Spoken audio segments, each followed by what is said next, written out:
Alright, we're going to start off this video with the challenge problem from the last video. So the first thing I'm going to do is define this direction to be positive. Alright, and then we're going to sum our forces in the direction of motion. So we have this little mg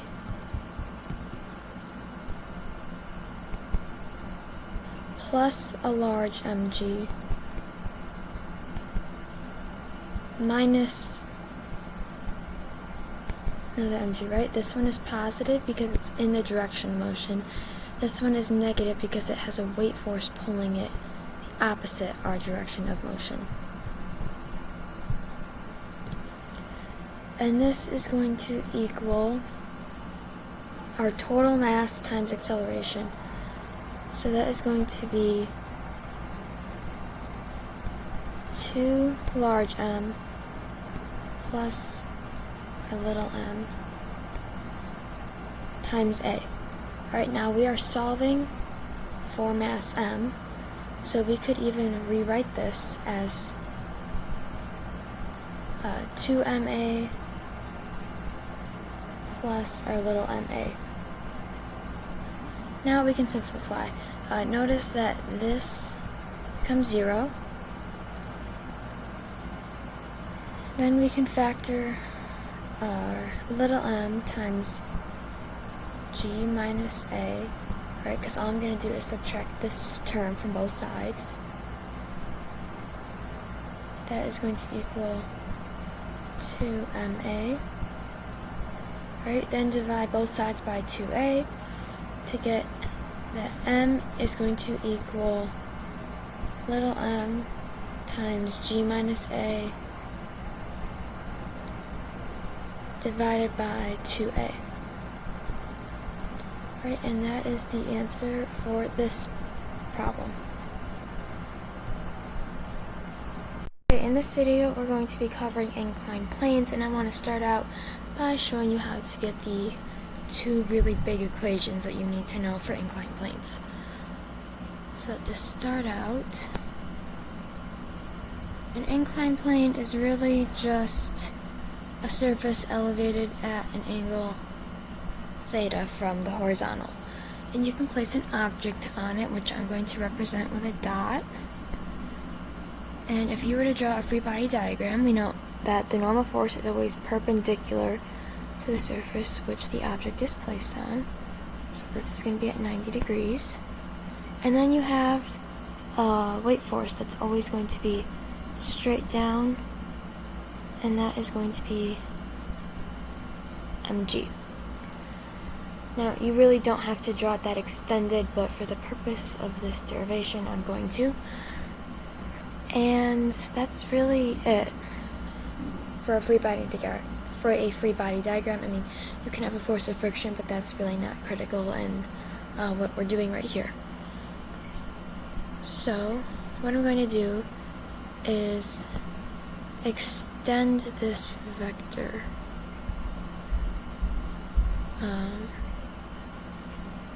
you don't really need that arrow,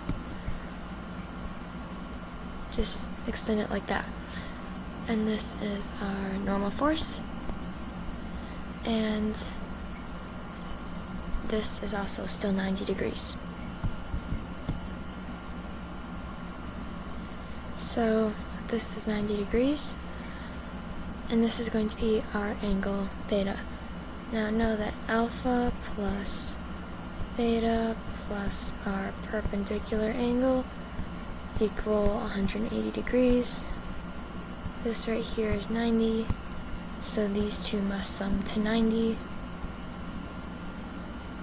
Alright, and then I'm also going to drop a perpendicular right here, so got that. Now know that this right here is a straight line.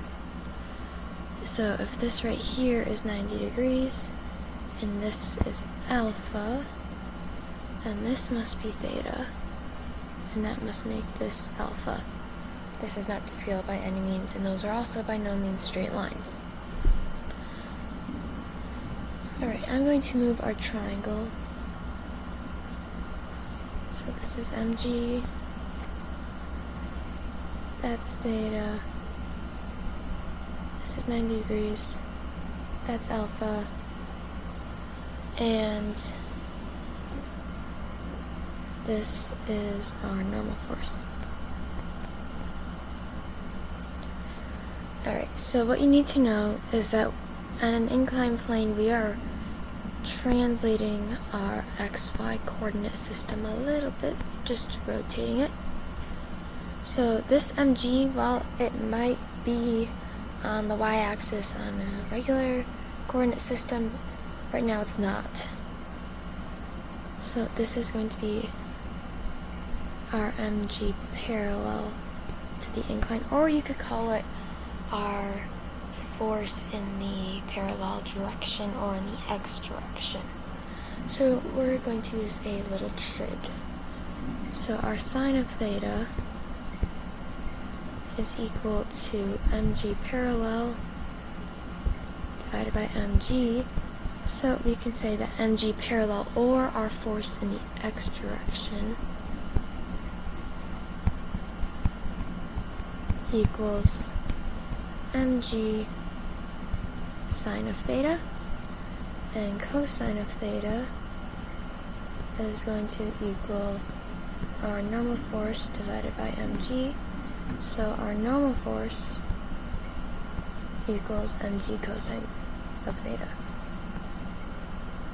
So do what you must to remember these two equations.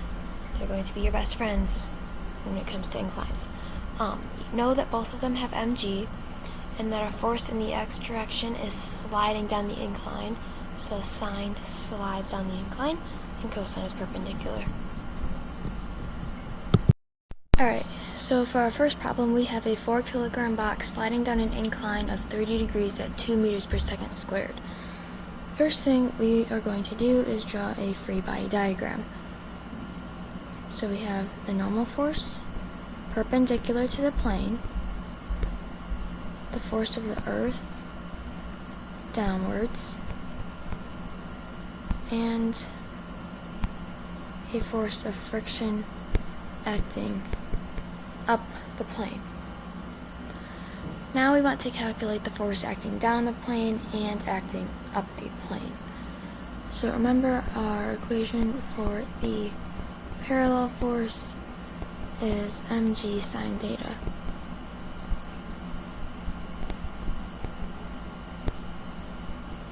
Now m times g is going to be 40.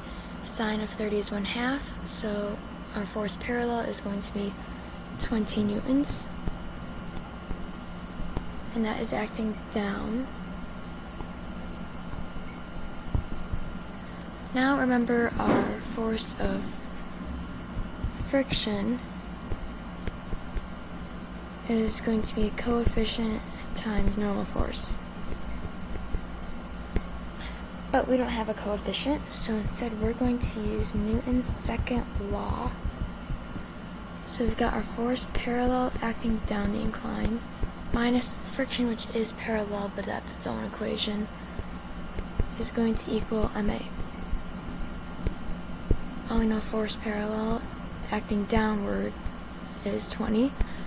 We don't know friction, but that is acting up the incline. But we know m is 4 and a is 2, so that is 8.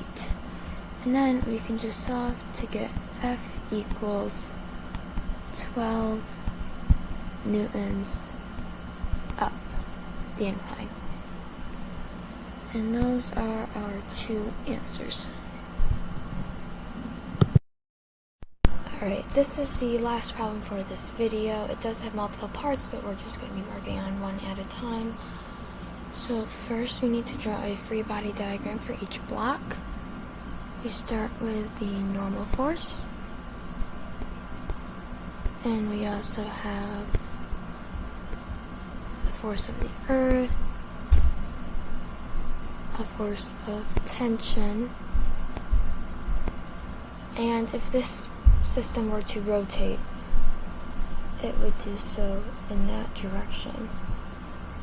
Because the blocks have the same mass, However, the full force of gravity is acting on this block, while this one only has a component. So we're going to have a force of friction down the incline to balance that tension. And then for this block, this is the hanging block, so we're just simply going to have a force of tension upwards and the force of the earth downwards.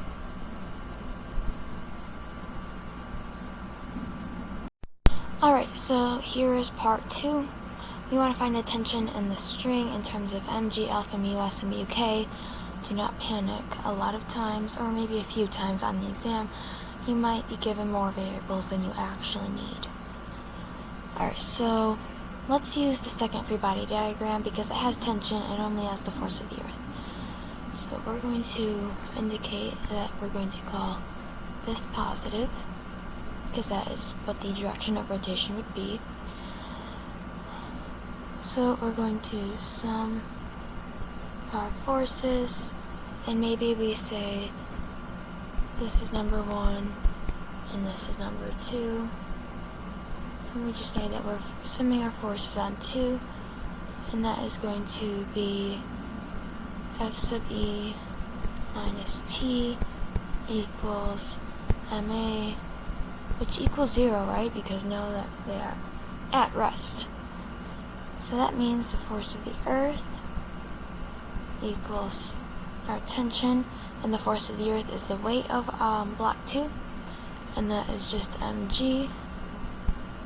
So then you can confidently write your answer to be the tension equals mg, and maybe you would be able to do this in your head, but on the exam, show all of your work, okay? Even if you're 100% confident in your answer and it turns out to be wrong, maybe you can still get some partial credit if you showed your work.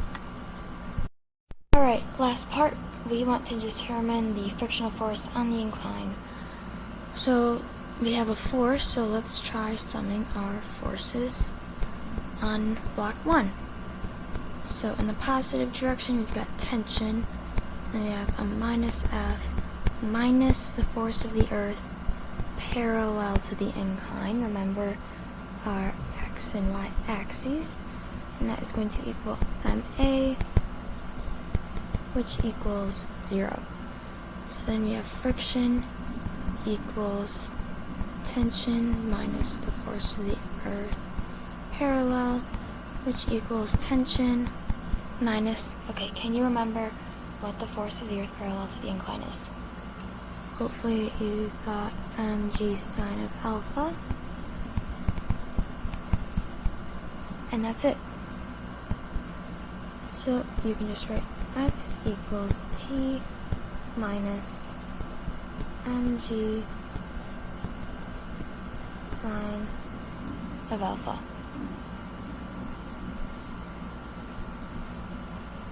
Alright, here's the challenge problem for this video.